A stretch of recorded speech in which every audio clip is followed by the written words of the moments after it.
compatriotes, mes frères et sœurs, chers amis et défenseurs de la liberté, je vous salue chaleureusement en ce vendredi 13 octobre 2023, une journée qui s'annonce riche en informations cruciales. Je vous encourage vivement à vous connecter rapidement, et en grand nombre, à partager cette vidéo avec vos amis, et à inviter tous ceux que vous connaissez à nous rejoindre ici. Nous avons des informations capitales à vous communiquer, des nouvelles qui bouleverseront l'avenir de l'Afrique, et il est de notre devoir de les partager, avec le plus grand nombre. Pour ceux d'entre vous qui ne me connaissent pas encore, je suis votre humble serviteur, et vous vous trouvez actuellement sur la chaîne Chris Yapi TV, une chaîne panafricaine dédiée à la résistance et à l'information. Notre mission est de vous tenir informés de l'actualité politique en Côte d'Ivoire, en Afrique et au-delà. Aujourd'hui, nous plongeons au cœur des développements en cours au Burkina Faso, au Niger et au Mali, des événements qui ne touchent pas seulement ces pays, mais aussi l'ensemble de notre continent. Je vous prie donc de ne pas hésiter à partager cette vidéo massivement, à cliquer sur le pouce bleu, pour montrer votre soutien, car ce que nous allons vous révéler, a une importance cruciale pour l'avenir de l'Afrique. Niger, déculotté pour la France et les USA, c'est acté depuis le 10 octobre 2023. En effet, les troupes françaises ont entamé leur retrait du territoire nigérien. Le président français, Emmanuel Macron, après avoir vainement et inutilement résisté à la pression des autorités et des populations nigériennes, a finalement succombé de rappeler ses soldats. Et l'on peut se demander comment il aurait pu en être autrement. En effet, les populations nigériennes n'ont jamais véritablement accepté sur leur sol la présence de troupes françaises et conduites comme des malpropres du Mali et du Burkina Faso. Pour preuve, elles ont tenté à coups de barrage de s'opposer, en novembre 2021, au passage d'un convoi militaire français en provenance de la Côte d'Ivoire à destination de Gao au Mali, avec à la solde des morts sur le carreau. Et il faut le dire, au-delà du Niger, l'opinion publique africaine en général est hostile à la présence des troupes françaises sur le continent, celles-ci étant considérées comme des troupes d'occupation coloniale qui, ensuite, ont échoué à enrayer le péril terroriste dans les États sahélo-sahariens, et tout cela, dans un contexte global de montée du sentiment anti-politique néocolonialiste français. L'on ne pouvait donc douter de l'issue du bras de fer que le président français avait engagé avec le nouvel homme fort du Niger, le général Tchiani. Ce retrait, même organisé sous la surveillance des autorités nigériennes, est une nouvelle déculottée pour la France qui se retire, à nouveau, la queue entre les pattes, exactement comme elle a été contrainte de le faire plus tôt au Mali et au Burkina Faso. L'histoire se répète donc, et l'on peut se demander si les autorités françaises ont une claire perception de la dynamique qui s'est enclenchée dans les pays africains, et plus particulièrement dans les anciennes colonies françaises.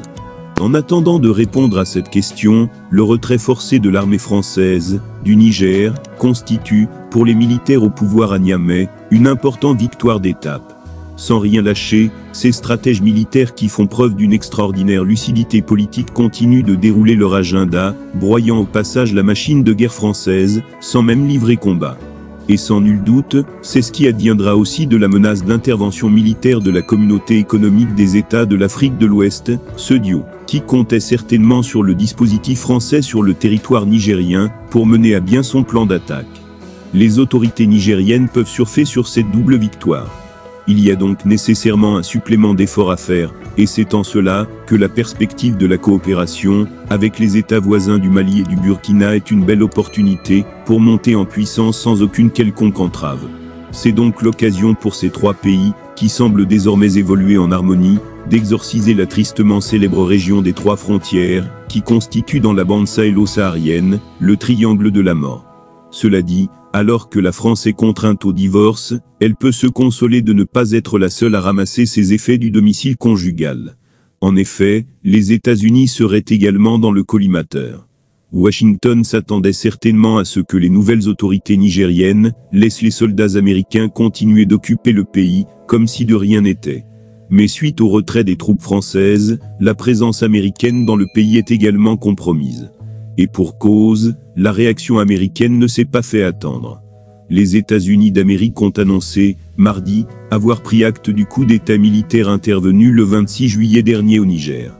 L'annonce a été faite dans une déclaration publiée par l'ambassade américaine au Niger, relayant des propos du porte-parole du département d'État américain Matthew Miller. Les États-Unis ont conclu qu'un coup d'État militaire avait eu lieu au Niger, a indiqué la déclaration. Conformément à l'article 7008 de la loi de crédit annuel du département d'État, les États-Unis suspendent la plupart de leur aide au gouvernement du Niger. A ajouté la même source, rappelant que le 5 août, les États-Unis ont temporairement suspendu certains programmes d'aide étrangère au gouvernement du Niger, totalisant près de 200 millions de dollars.